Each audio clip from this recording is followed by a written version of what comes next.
ನೋಡಿ ಗಳಗಲ್ಲಯ್ಯನ ಸ್ಪಾಟ್.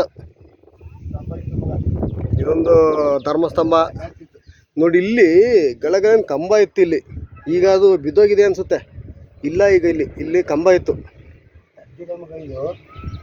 ಎಲ್ಲ ಗಾಳಿಗೆ ಎಲ್ಲ ಮಳೆಗೆ ಎಲ್ಲ ಬಿತ್ತು. ಸುತ್ತ ಬೆಟ್ಟ,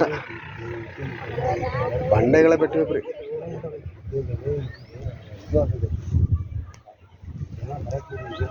ಚೆಲುವೆಯೇ ನಿನ್ನ ನೋಡಲು ಮಾತುಗಳು ಬರದವನು, ಬರೆಯುತ್ತಾ ಹೊಸ ಕವಿತೆಯ ಹಾಡು ನೋಡಿ ಅಂದವನು. ಚೆಲುವೆಯೇ ನಿನ್ನ ನೋಡಲು. ನೋಡಿ ಹೆಂಗೈತೆ ಆ ಸರಪಣಿನ ಹತ್ಕೊಂಡು ಬಂದು ನಾವೀಗ ಮೇಲೆ ಗಳಗಲ್ಲಯ್ಯನ ಹತ್ತಿ ಸಾಧಿಸಿದ್ದೇವೆ. ಥ್ಯಾಂಕ್ಸ್.